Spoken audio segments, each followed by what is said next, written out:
आज हमने देश के प्रधानमंत्री नरेंद्र मोदी जी को डॉक्टर की संज्ञा दी है, क्योंकि वो लगातार देश की जनता को महंगाई का डोज दे रहे हैं। अस्सलाम वालेकुम मेरे प्यारे भाइयों, कैसे हैं आप लोग? उम्मीद है मस्त होंगे, मजे में होंगे और मेरे चैनल को सब्सक्राइब कर रहे होंगे। तो भाई पिछली वीडियो से मुझे इंडियन भाइयों की तरफ से कमेंट्स मिल रहे हैं कि आपकी वीडियो तो बेकार चली गई, क्योंकि पाकिस्तान जो सीज़फायर करा रहा था वो फेल हो गया है। और इस बात पर गोदी मीडिया भी काफी शोखिया मार रही है। काफी खुश है गोदी मीडिया कि पाकिस्तान जंग बंदी में नाकाम हो गया।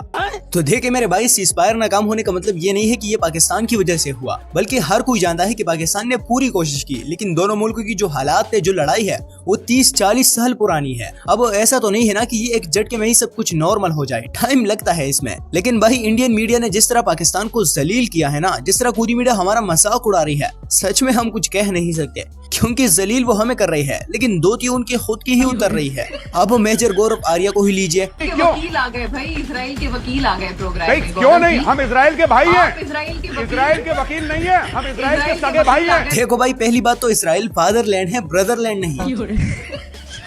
और दूसरी बात, जिस तरह ये आर्या इंडिया की नाक कटवाने में लगा हुआ है ना, वो दिन दूर नहीं कि इंडिया में गैस पेट्रोल के साथ साथ खाने की भी लग जाएगी।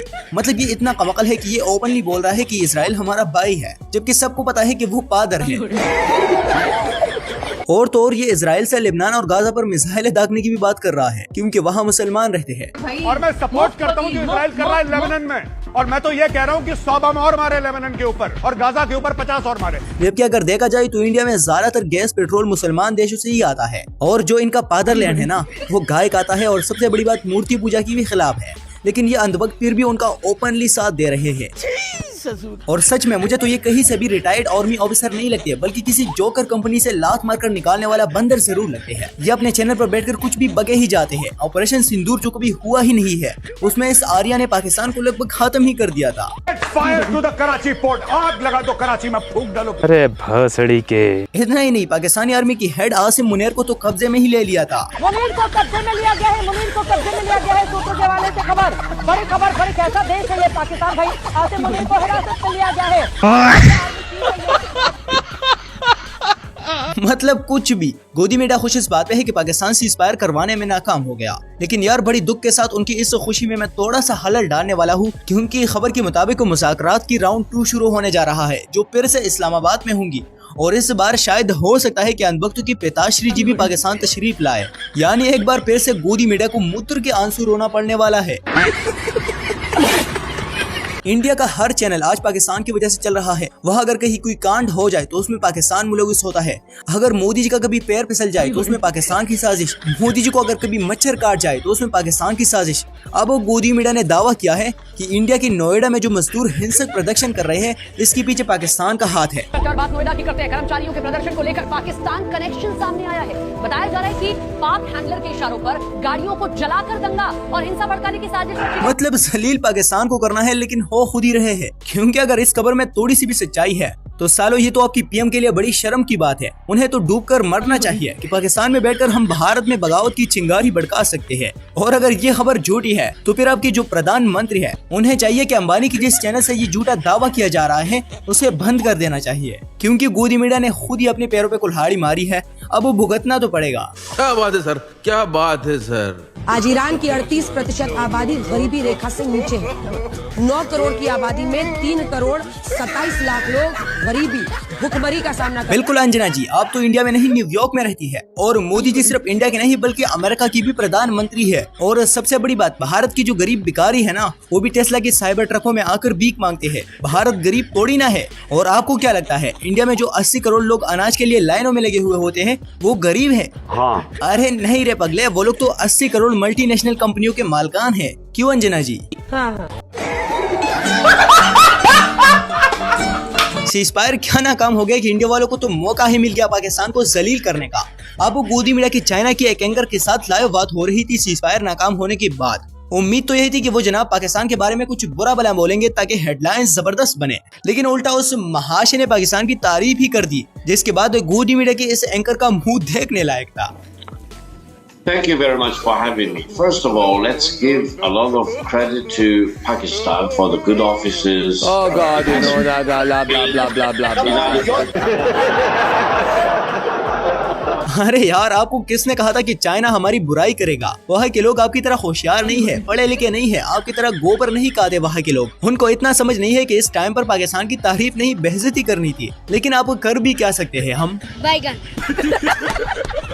खैर, इसकी तरह इनके पिताश्री जी की भी चाइना वालों से यही उम्मीदें थी। मतलब गए हुए थे नेतन्याहू जी चाइना, जहां उन्होंने चाइना के वजीर खारजा के हाथ में एक पर्ची थमा दी कि भैया हमारे पेवर में भी कुछ बोल दो, तारीफ कर दो हमारी। लेकिन फिर हुआ क्या?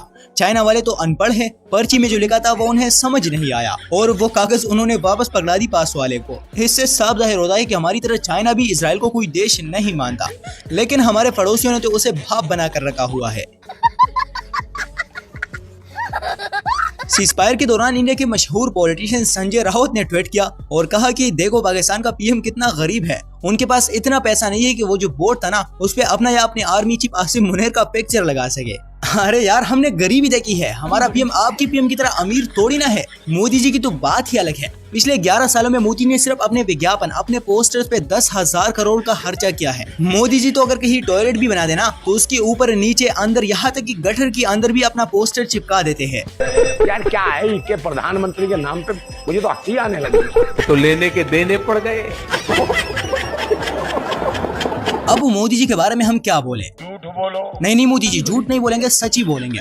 तो मोदी जी बंगाल गए हुए थे लोगों से वोट मांगने। आते वक्त अचानक रोड में एक एम्बुलेंस आया जिसको मोदी जी ने रास्ता दिया, मतलब बहुत ही अच्छा काम किया। लेकिन भाई, अगर हम पिछले रिकॉर्ड्स देखें तो मोदी जी का एम्बुलेंस के साथ रिश्ता काफी पुराना और मजबूत मालूम पड़ता है, क्योंकि जब भी वो इलेक्शन के टाइम में कहीं निकलते हैं तो रोड में हमेशा एक एम्बुलेंस ही आता है जिसको हर बार मोदी जी रास्ता देते हैं। इतना ही नहीं, मोदी जी एक बार समुद्र में मछलियों से वोट मांगने गए थे तो वहाँ भी बीच में समुद्री एम्बुलेंस आया था। मोदी जी यहाँ एम्बुलेंस को रास्ता देने में बिजी है और वहाँ उनकी जनता, जिन्हें कोई तकलीफ नहीं है लेकिन मजे के लिए जिंदा चिताओं पर लेट गए। हे प्रभु, हे प्रभु, हे हरि राम कृष्ण जगन्नाथ प्रेमानंद, ये क्या हुआ? गलाव में पानी आ गया, गामछा भी खुल गया मेरा। ये देखिए, बड़े खतरनाक लोग हैं। लेकिन गोदी मीडिया इस बारे में कुछ नहीं बोल रही है, जबकि मियां खलीफा ने रोते हुए अपनी एक वीडियो बनाई थी जिस पर गोदी मीडिया के हर एक चैनल ने एक घंटा न्यूज चलाया था। ये है विश्व गुरु। आपको वीडियो कैसे लगी नीचे कमेंट्स में जरूर बताइए और आप हमारी ये वीडियो कहाँ से देख रहे हैं वो भी बताइए, ताकि हमें भी पता चल सके कि कौन कौन हमारे करीब है। बाकी अगर यहाँ तक आ ही गए हो तो वीडियो को लाइक करके चैनल को सब्सक्राइब करें और बेल नोटिफिकेशन को ऑन करें ताकि आने वाले हर नई वीडियो का नोटिफिकेशन बर वक्त आप तक पहुँच सके। मिलते हैं नेक्स्ट वीडियो में। अपना बहुत ही ज्यादा ख्याल रखिए। अल्लाह हाफिज।